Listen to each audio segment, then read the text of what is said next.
y sin embargo se mueve, es sobre la nueva movilidad en el Estado de México. Este presenta retos y posibilidades de la movilidad en la zona metropolitana del Valle de México, en el cual presentamos una radiografía de la movilidad en la zona más densamente poblada de nuestro país. El hecho de atravesar por una pandemia para la cual no estábamos preparados, pues nos dejó muchas enseñanzas. De la más importante, la elección de los modos de transporte, uno seguro y adecuado a las necesidades de cada quien. Veremos lo que era la movilidad antes de la pandemia y la transformación que ha sufrido durante el confinamiento, así como los retos a los que nos enfrentamos en esta nueva etapa con la implementación de una nueva forma de movernos. En esta ocasión nos acompaña Francisco González, del Movilizatorio. Él es líder de proyectos de una organización que se encarga de ser como una incubadora de proyectos sociales que tiene en la mira pues mejorar la calidad de vida y la movilización de las personas en nuestro país. Le damos la cordial bienvenida a todos y los dejo con Francisco González de Movilizatorio, que nos va a dar una reseña sobre la importancia de considerar a la movilidad como un reto en esta nueva etapa que vivimos después de una pandemia que no teníamos contemplada. Muchas gracias y bienvenidos nuevamente. Muchas gracias, Blanca. Buenas tardes a todas y todos. Muchas gracias por la invitación de parte de México Previene a ser parte de este espacio. Justamente les quiero platicar de un poco de los retos que de parte de Movilizatorio identificamos en temas de movilidad en la zona metropolitana. Entonces, si me permiten, voy a compartir pantalla. No sé si me pudiesen habilitar el que sea host del foro para poder tener la oportunidad de compartir pantalla.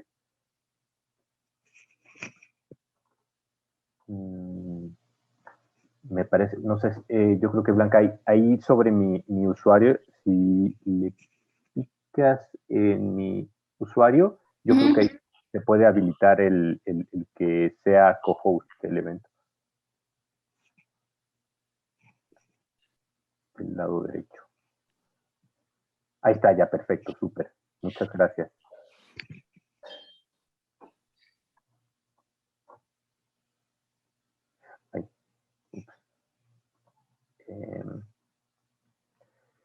Listo. No sé si ahí puedan ver ya mi presentación. Sí, súper. Sí, ya se puede ver, Francisco. Gracias. Muchas gracias. Pues, rapidísimo les platico que, como decía Blanca, Movilizatorio es una organización que está en diferentes países y trabajamos, entre otras cosas, en promover la movilidad sustentable, ¿no? Y dentro de este recorrido de implementar proyectos de movilidad sustentable, pues hemos detectado diferentes retos y son de estos retos que les quiero platicar brevemente, ¿no? Digo, el primer reto que vemos en la movilidad en la zona metropolitana es pues la cantidad de personas que se tienen que mover, ¿no? Hay más de 19 millones de personas en la zona y eso implica pues para cualquier país, cualquier ciudad, implica un enorme reto en temas logísticos de movilidad. El siguiente gran reto que nosotros identificamos, pues es algo que seguramente ya saben ustedes, pero se tiene que reiterar, es la alta dependencia al uso de automóviles. Se calcula que existen aproximadamente 12 millones de automóviles entre el Estado de México y Ciudad de México, que son responsables del 86% de los gases contaminantes que existen en la zona.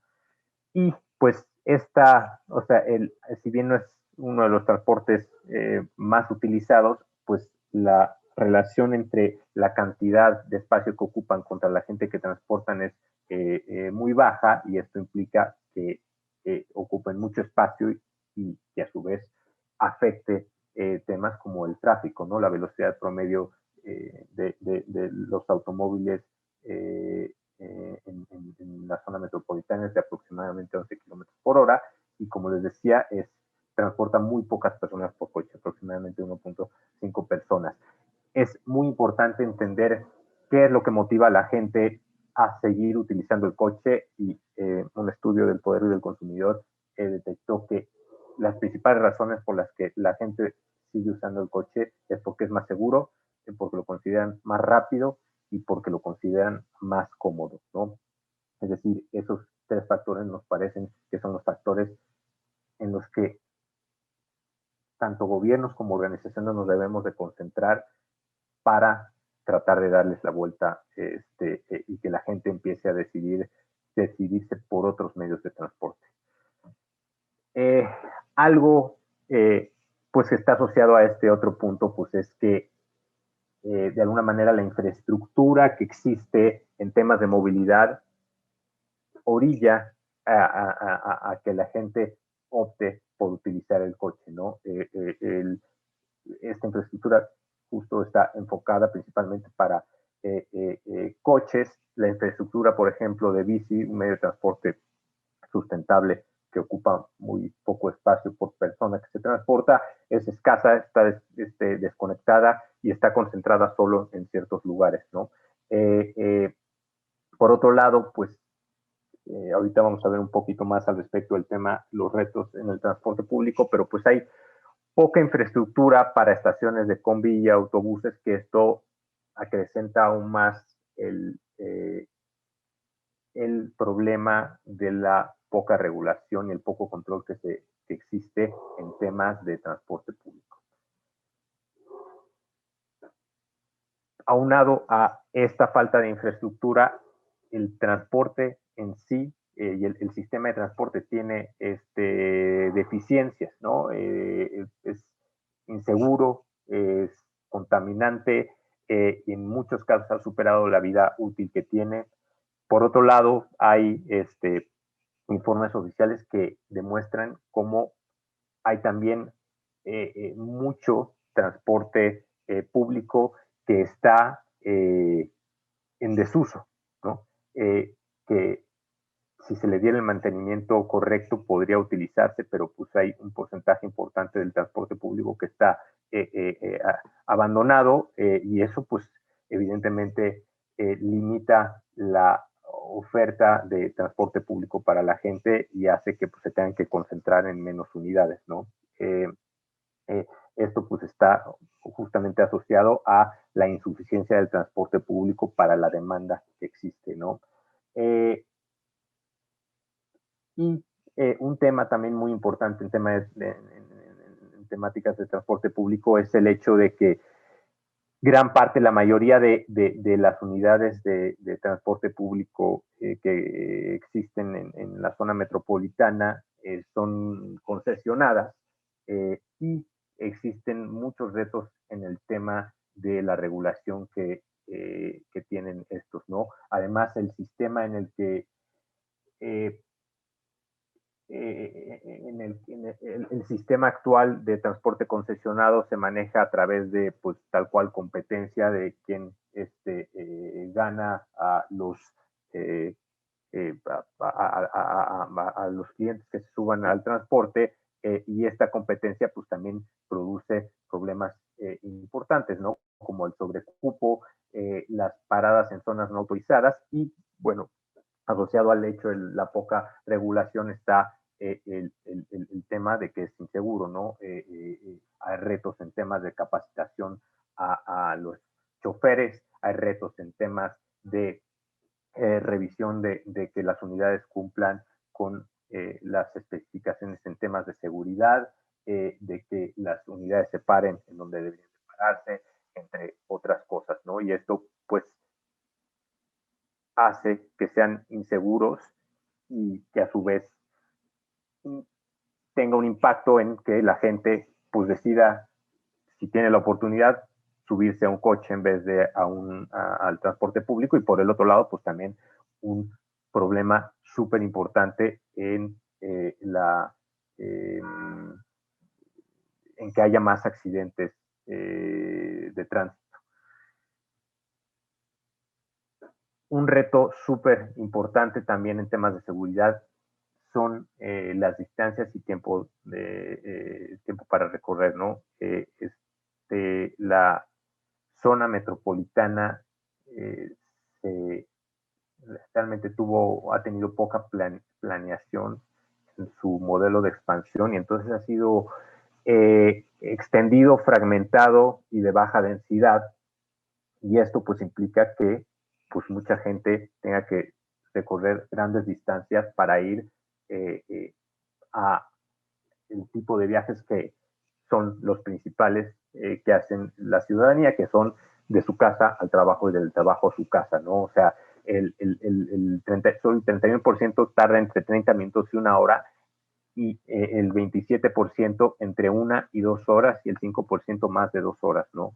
Y pues esto tiene pues una implicación de pues la cantidad de transporte que se necesita para recorrer esas distancias, la cantidad de contaminantes que se emiten, y también afectaciones incluso en temas anímicos, temas de cohesión familiar, en donde pues tienen menos tiempo para pasar tiempo con su familia. La gente llega con mayores niveles de estrés, entre otras cosas, ¿no? Entonces esto, a lo que voy es que este modelo tiene un impacto no solo ambiental, no solo en tráfico, sino también a nivel familiar y a nivel de salud mental y emocional. Y digo, un punto aquí importante que retrata el hecho de las grandes distancias, tiempo para recorrer, está el hecho de que los principales alcaldías o municipios dentro de la zona metropolitana que en donde se concentran más los trabajos existentes son Miguel Hidalgo y Cuauhtémoc, y Ecatepec e Iztapalapa son las zonas más pobladas, ¿no? Y ahí existe una distancia que, si no mal recuerdo, es de más o menos de 20 kilómetros de distancia, y pues ahí está justamente un problema importante en la falta de estrategia en la expansión de la mancha urbana en la zona metropolitana. Pues otro tema aquí importante, un reto importante, y lo toco porque es el de arraigo a actividades presenciales. Lo toco porque pues está esta creencia de que por la pandemia nos hizo que varias personas tuviésemos la oportunidad de hacer teletrabajo, y eso implica pues evidentemente menos viajes, ¿no?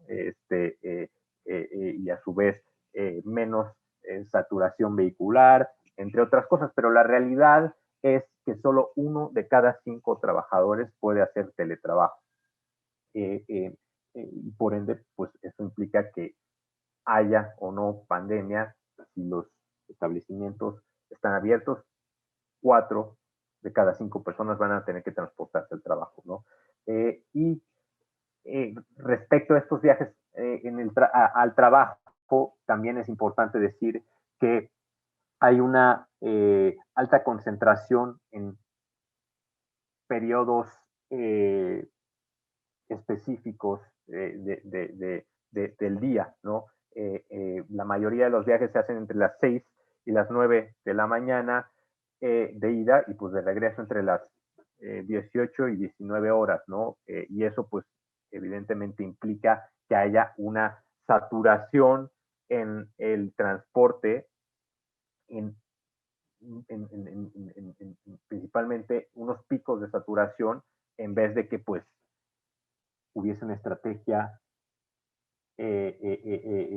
regional, metropolitana, para fomentar la diversificación de viajes durante el día, y que hubiera menos picos de este tipo, ¿no?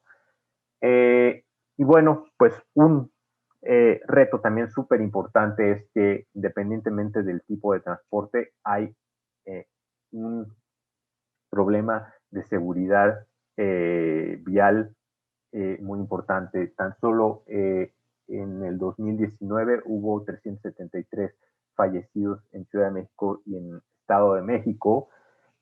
Y bueno, también seguramente han escuchado de gente en la comunidad familiar, luego tocan este tema y alguien dice, pero es que los ciclistas se pasan por donde quieren, hacen lo que quieren, y bueno, a ver, o sea, hay casos definitivamente de ciclistas o peatones que no siguen pues, el reglamento de tránsito idealmente, pero la realidad es que el 95% de los accidentes se le atribuye la responsabilidad al conductor, ¿no? Y si bien no hay una estadística de las causas por las cuales estos accidentes suceden, las principales están relacionadas con velocidad excesiva, el hecho de que no guardan la distancia debida, de que invaden el carril contrario, de que dieron vuelta indebidamente, de que se distrajeron, entre otras, ¿no? Y bueno, pues de manera breve, hay muchas soluciones, muchas cosas que se pueden hacer para mejorar la movilidad en la zona metropolitana, pero pues una pues importante es mejorar la calidad y seguridad en el transporte público, ser más estrictos en temas de la regulación al transporte concesionado y replantear el modelo en el que trabajan, ¿no? Para que la competencia por ganarse esa cuota que tiene que juntar el chofer al día no lo orille a que tenga que ganarle a la otra, al otro pecero, y que se pare en donde sea, y que viole diferentes lineamientos en temas de seguridad vial, ¿no? Otra solución importante es la mejor y mayor infraestructura para transportes alternativos al coche, como la bici, ¿no? Que esté más conectada. Yo sé que están haciendo algunos esfuerzos, tanto gobiernos de la Ciudad de México como gobiernos de algunos municipios del Estado de México para hacer más ciclovías, que estas conecten entre la zona metropolitana, pero aún falta mucho que hacer, ¿no? Un tema muy importante pues es la regulación más estricta a conductores. No sé si ustedes han escuchado de alguien a quien hayan parado en la zona metropolitana por exceso de velocidad, pero yo en mi vida he escuchado a alguien que le hayan hecho esto, por ejemplo. Y pues bueno, también importantísimo, es una buena práctica que desde hace decenas de años sucede en otros países y pues aquí en Ciudad de México y Estado de México o no se lleva a cabo, se lleva a cabo de manera muy deficiente los exámenes de manejo para conductores, ¿no? Y pues algo súper importante para superar también este tema es lo que les decía, cómo enfocar las estrategias de movilidad a que pasen de ser de movilidad a proximidad, es decir, no buscar el cómo se transporta de una mejor manera una persona de un punto A a un punto B, sino cómo hacer que el punto A y el punto B se acerquen para que las distancias sean mucho menores o incluso la gente, pues sí, se tenga que mover pues lo menos posible, ¿no? Y pues algo importantísimo y que es justamente uno de los proyectos en los que estamos trabajando en Movilizatorio, es que las empresas que son las principales generadoras de viajes en automóvil se empiecen a ser responsables de cómo se mueven sus empleados, ¿no? Y esto implica que dentro de las empresas se entienda de dónde vienen y en qué transportes vienen sus empleados a las zonas de trabajo y que les ofrezcan y les promuevan alternativas de movilidad diferentes al automóvil, desde carpooling, vanpooling, fomentar que usen el transporte público en vez del el automóvil, fomentar que caminen, fomentar que hagan teletrabajo, fomentar que usen la bici, entre otras diferentes estrategias. Y pues súper importante es que los gobiernos, tanto de la Ciudad de México como el Estado de México, como también los gobiernos de los municipios y las alcaldías, empiecen a trabajar de manera coordinada para hacer planes conjuntos. Pues eso sería todo de manera muy breve.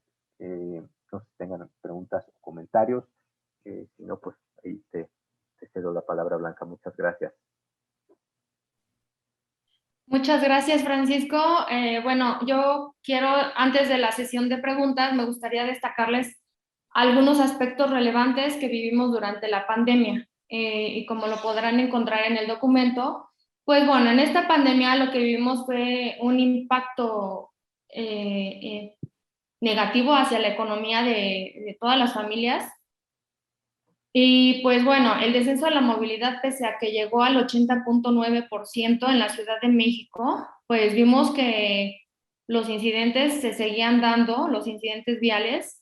Y pues bueno, en tiempos de pandemia y que toda la gente estaba dejando de moverse, tuvimos, según datos del Secretariado Ejecutivo del Sistema Nacional de Seguridad Pública, tan solo en México hubo 1,134 muertes y a nivel nacional más de 11,000, lo cual representó incluso el 3% más. Eso quiere decir que pese a que si se disminuyó la movilidad, como vimos en muchas noticias, hubo menos movilidad, pero de los accidentes de tránsito o los incidentes de tránsito, pues eran menos porque había menos gente en las calles circulando, pero eran más mortales. Entonces, de aquí viene la importancia de la modificación del espacio público, uno que invite a manejar con velocidades moderadas, velocidades que no sean un riesgo para la vida de las personas. Otro de los impactos negativos fue la disminución de viajes realizados por unidad de transporte al día, y pues todas estas personas que se mueven, como mencionaba Francisco, que son conductores de transporte público, pues ven mermados sus ingresos, mucho más porque no pueden salir a trabajar todos los días. Y pues además de que no pueden llenar sus unidades para evitar el riesgo de contagio. Una disminución del número de unidades de transporte que presta sus servicios por día y la migración de usuarios a otro modo de transporte, como es la bicicleta, el taxi o el automóvil. Y bueno, si leerían en la publicación, bueno, estaríamos muy impactados de que en la Ciudad de México, que sí hay ciclovías y mucha gente usa las ciclovías, en la zona conurbada se usa la bicicleta el doble. O sea, de 240,000 personas que usan bicicleta como modo de transporte en la Ciudad de México, en la zona conurbada la usan 480,000 personas. Entonces, esto nos trae como la importancia de que se establezcan los mecanismos para generar ciclovías seguras, para que la gente tenga una forma de moverse continua entre las dos entidades, porque como ya lo vemos, más de 15 millones de personas se desplazan al día, y esto deviene en más de 34 millones de viajes que se tienen que hacer diariamente. Y bueno, pese a las restricciones de movilidad en esta etapa, pues tuvimos estos incidentes mortales. Queremos que además de reducir los incidentes, pues estos no sean graves, que no lleguen a llevar a las personas a perder la vida, porque indiscutiblemente pueden darse incidentes viales por causas múltiples, pero que estos no impliquen que una persona pierda la vida. Y bueno, otra de las implicaciones en este confinamiento fue que las personas que tienen más bajos ingresos pues fueron las más afectadas, porque muchos podríamos decir, bueno, trabajamos desde casa, pero quienes tienen que salir a trabajar en fábricas y que les cerraron la fábrica varios meses, muchas fábricas tuvieron que cerrar y pues devinieron en peores condiciones económicas para los más vulnerables. Esto pues agrava todavía mucho más la situación. Entonces, pues las decisiones que se tomen en materia de movilidad tienen efectos en la salud de las personas, indiscutiblemente. La seguridad en las calles y carreteras es otro punto. La emisión de gases de efecto invernadero es otro punto que se vio, en el que se notó la reducción de la movilidad. Hubo un efecto positivo hacia el medio ambiente. Pero bueno, todo esto nos trae a colación que tenemos que aprovechar la coyuntura para impulsar una política pública integral de movilidad y bienestar que ponga en el centro a las personas, al mismo tiempo que aborda las agendas de salud, seguridad, equidad social y medio ambiente, a la vez que pues, se tiene que buscar la promoción de un transporte activo en el que las personas puedan mantener el distanciamiento físico. Caminar o ir en bicicleta son las opciones más saludables y sostenibles que pueden garantizar distanciamiento físico. Entonces, pues sería buena idea que se invirtiera más en infraestructura y servicios públicos. Y pues, de momento, pues quedamos con el mensaje. Ojalá les llegue a los tomadores de decisión y pues olvidé mencionar que agradecemos mucho a Sergio Andrade Ochoa, quien nos hizo el favor de escribir un prólogo para la publicación. Ellos son de Estrategia Misión Cero y van también por la modificación del espacio público y reducir a cero las muertes o los incidentes fatales en nuestro país.